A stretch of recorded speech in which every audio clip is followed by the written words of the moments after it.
Religion was another thing my mom never talked about, but I think it helped her a lot after her dad died.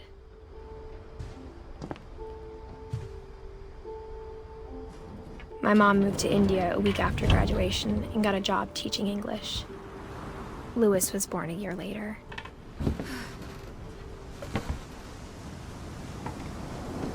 When my dad died, I don't think Mom knew where else to go.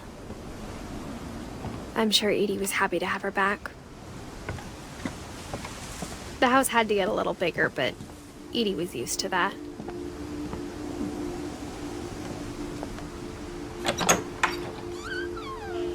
And for a while, things were good. Almost normal, but it didn't last.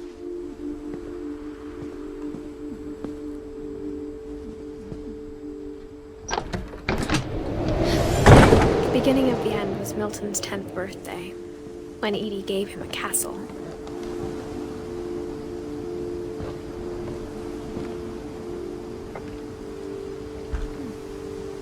After Milton disappeared, the only thing he left behind was a room full of paintings.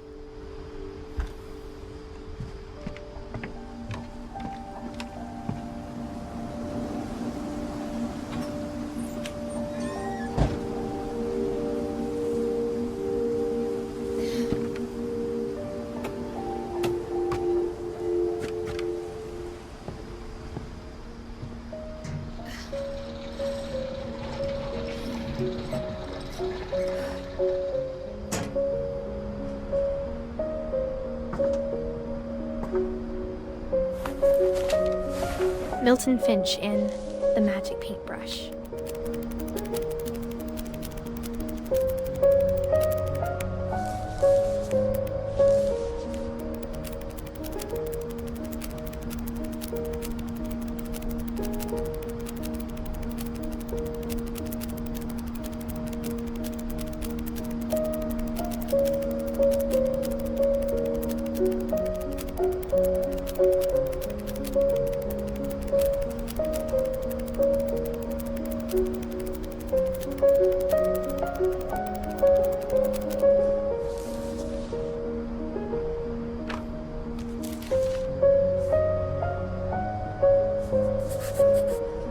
I was 4 when Milton disappeared.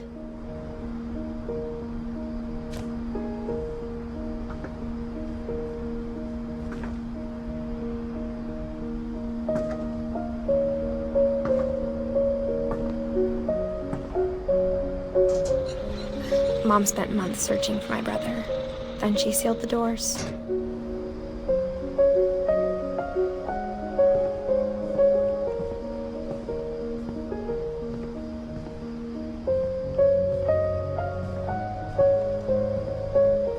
Whatever Milton had found in the house, Mom didn't want it getting out.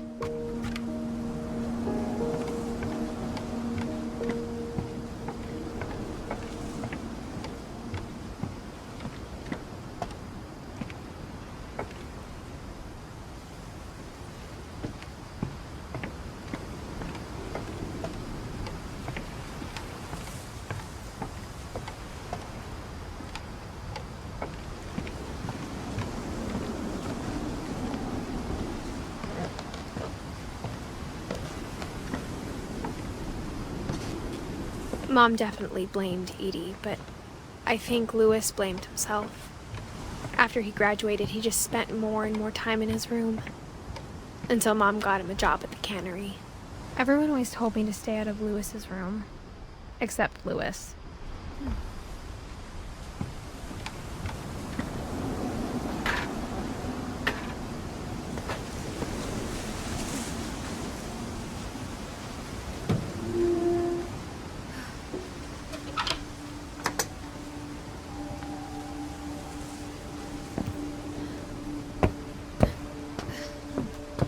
Louis's room.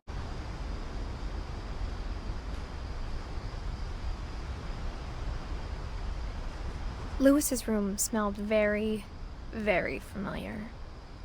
That part of him lived on.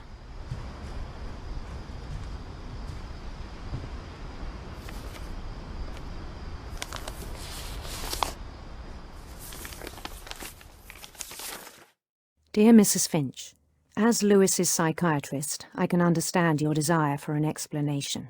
As I see it, the trouble began in January, shortly after we convinced your son to seek treatment for substance abuse.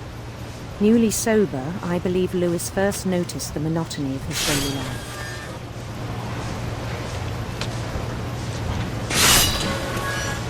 He kept working at the cannery, but he withdrew part of himself. In our sessions, I saw the same behavior. His mind began to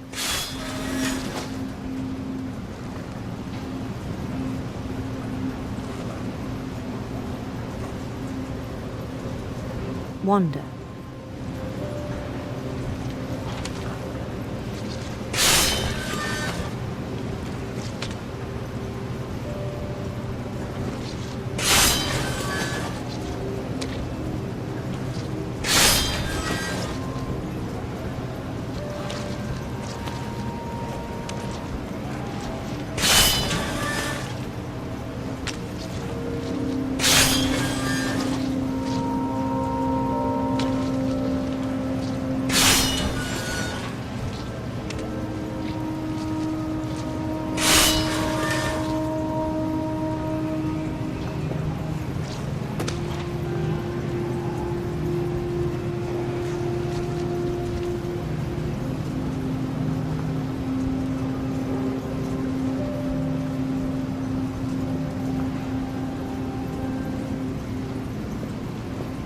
I asked him to describe it.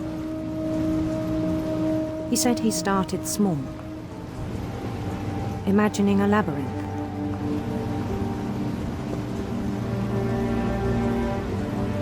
He'd feel his way about. Then something moved. Bats and toads.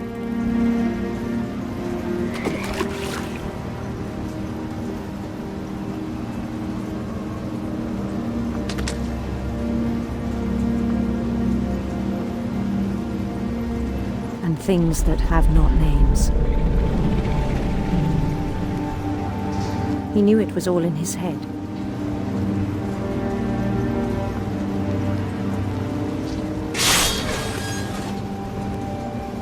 But he took it very seriously. I had hoped he'd find himself.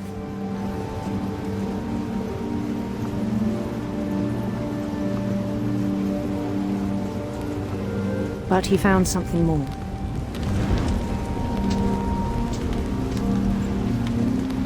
I worried about him then, daydreaming at the cannery.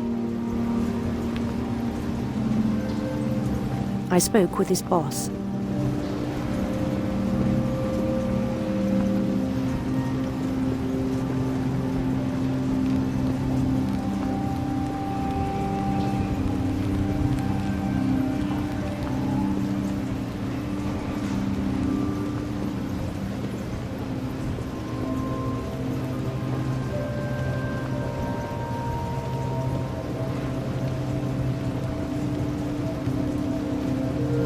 But he said Lewis had become a model employee. Methodical, tireless, focused. Like a whole new Lewis. So I let him go on.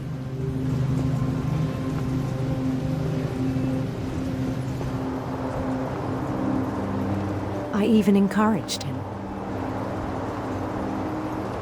It seemed very promising at first. He told me he'd made a new friend.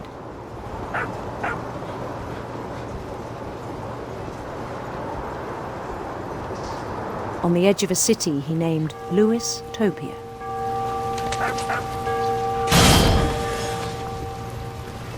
He built the city up slowly, brick by brick. Then he made musicians.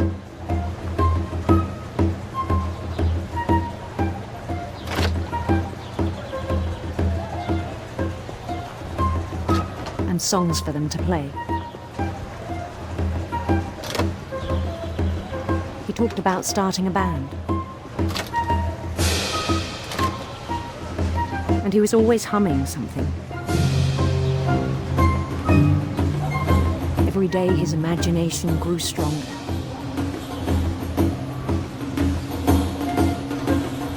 He no longer spoke at the cannery, but his chopping was as reliable as ever.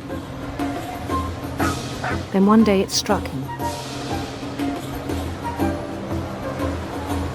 that all the cheering crowds, even the stones under his feet, were all in his imagination, so he could do whatever he wished.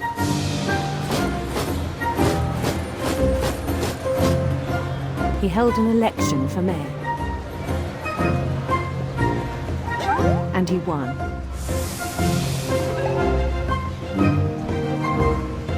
They begged him to stay, but his mind was already wandering. It became a game for him.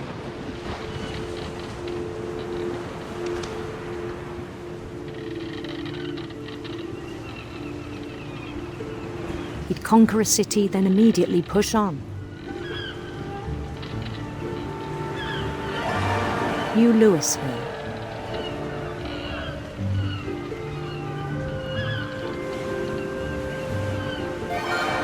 St. Louis.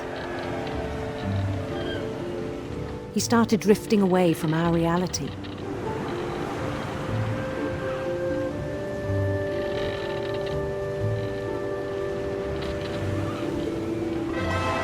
Minneapolis. Until one day he forgot to go home from the cannery. Even as his mother pleaded with him, part of Louis kept sailing on.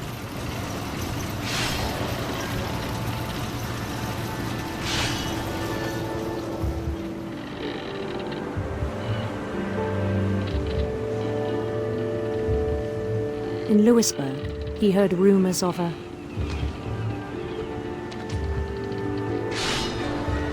handsome queen.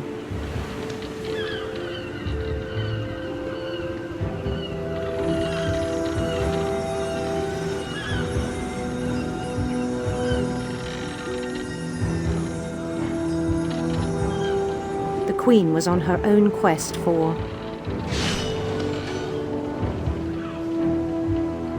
sinister serpents.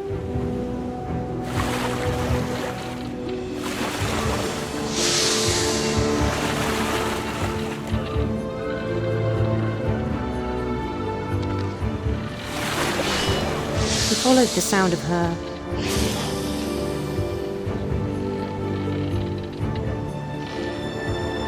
electric sitar.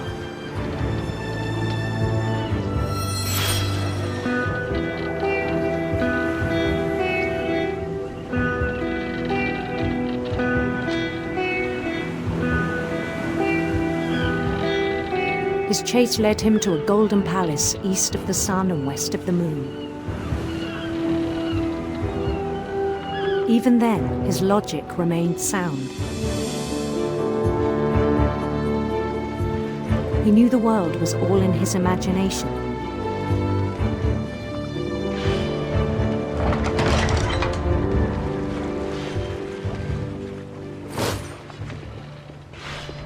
But he was so proud of having created it.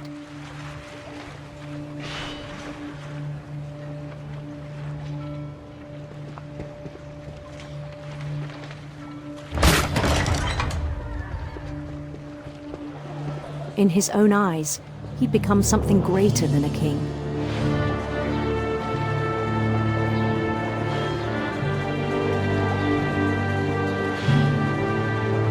For someone who'd never known success in the real world, I think it was overwhelming. And then it struck him that the real Louis was not the one chopping salmon, but the one climbing the steps of a golden palace.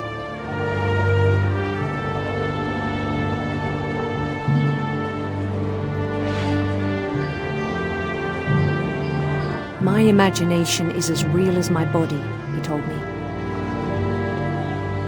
It was hard to argue with him.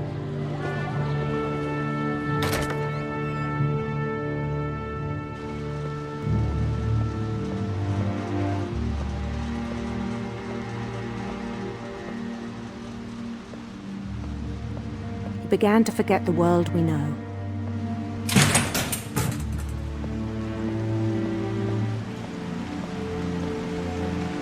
I think it pained him to remember Lewis, the cannery worker.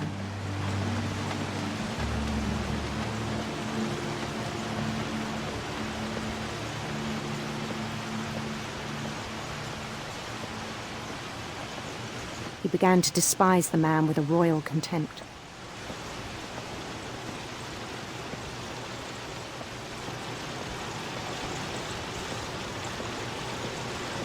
I still thought I could save him. Even after he said he was being crowned king over all the lands of wonder.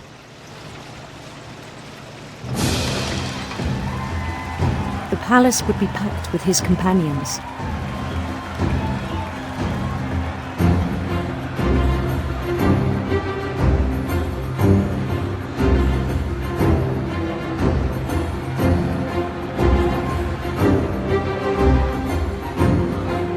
Including the wise Calico who'd insisted on advising him.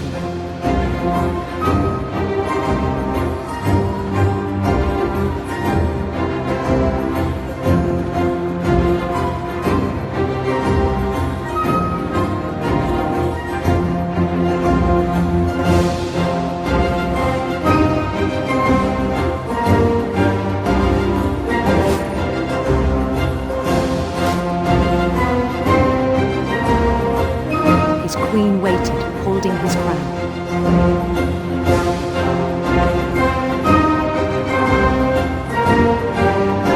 There was only one thing left to do.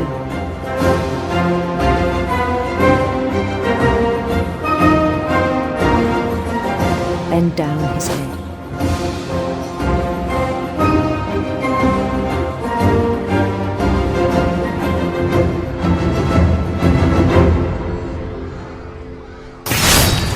The rest I think you know. Mrs. Finch, your son was a kind man who will be missed by all of us who knew him.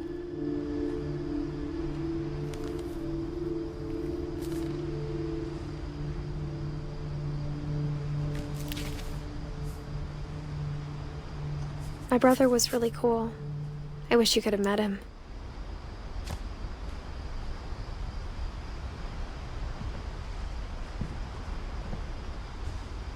He was so proud of being Indian. I think for him, it was a way to be something other than just a Finch.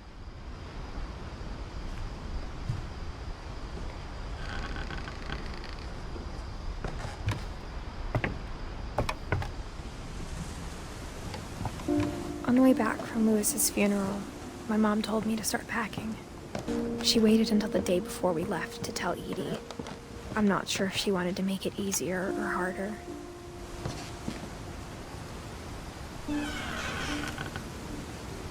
I wish we'd stayed. But I understand why we left.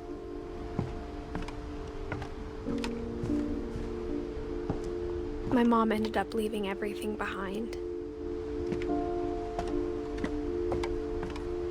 What happened that night had been coming for a long time.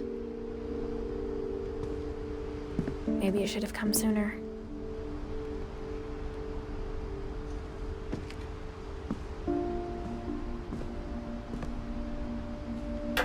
But it had to end one way or another. All that's left now is to tell you about that last night.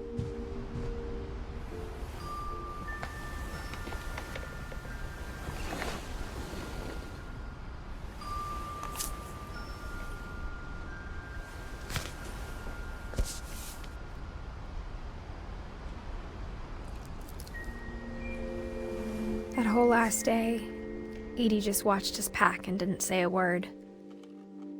Until supper, when she raised her glass and said, "To our final night together, and all our final nights apart." Grandma, you know what I said about alcohol.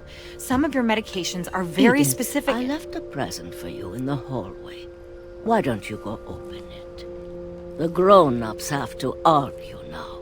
I'm sorry, you're right. We're all leaving tomorrow. Let's just enjoy our last... I'm not leaving. Edith, you're excused.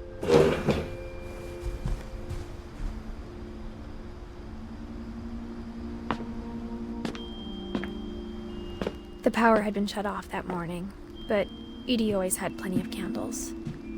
When my mom sealed the library, I don't think she knew about the other entrance, or that Edie had a key to it.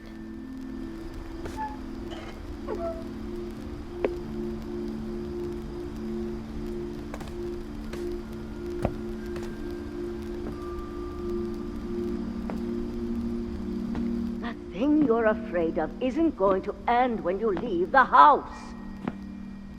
Edith has a right to know these stories. My children are dead because of your stories. I think it's best if Edith and I leave tonight. We'll have the nursing home send a van for you in the morning, okay? Dear Edith, there's so many stories I wish I could tell you, but there's only time for one. This is about what happened on the night you were born. That night, the tide went way, way out. It was the first and last time I ever saw the old house aground. There'd been an earthquake out in the middle of the ocean. They called it the lowest tide in 1,000 years. God, it smelled awful. You know, I've seen that house every day of my life.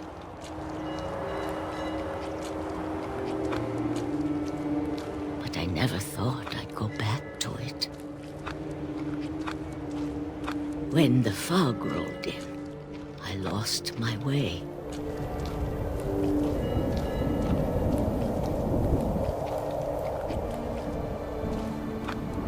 I got turned around.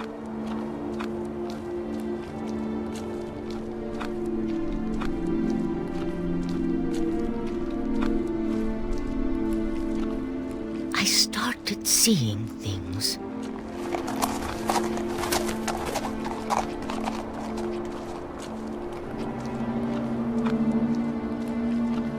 Things I'd forgotten had ever existed.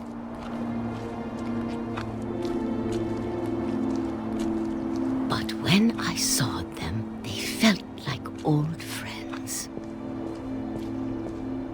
That night, a lot of things came back to me. Or maybe I came back to them.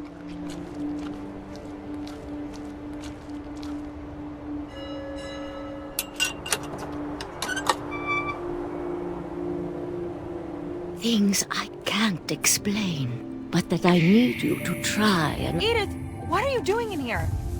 It's mine! Edith! Mom, you're gonna rip it! Let go! I kicked and screamed, but Mom dragged me to the car. I never saw Great-Grandma Edie again. The next morning, the van came to pick her up, but she was already gone. After that, we moved around a lot.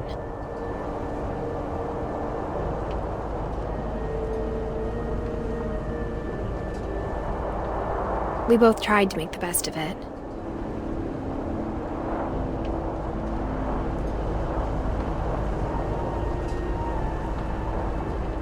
A few years went by.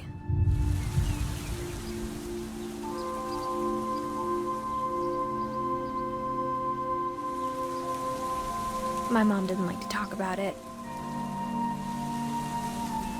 but she started getting sick a lot.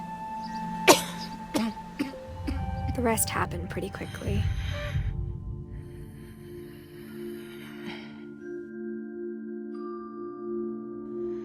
She got better for a while, and then she didn't.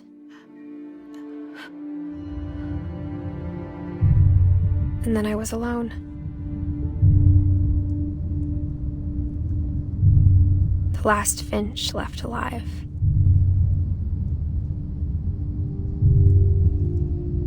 Until I found out about you. I'm still not sure what to tell you about all this. If we lived forever, maybe we'd have time to understand things. But as it is, I think the best we can do is try to open our eyes. And appreciate how strange and brief all of this is.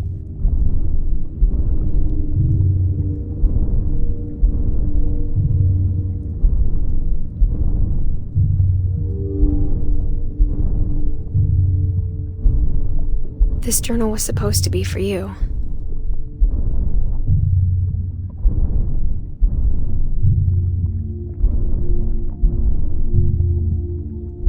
But now I hope you'll never see it.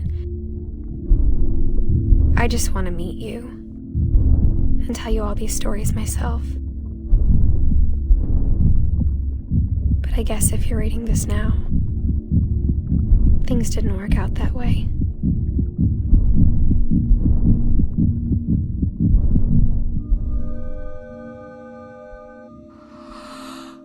This is where your story begins. I'm sorry I won't be there to see it. It's a lot to ask, but I don't want you to be sad that I'm gone. I want you to be amazed that any of us ever had a chance to be here at all. Good luck.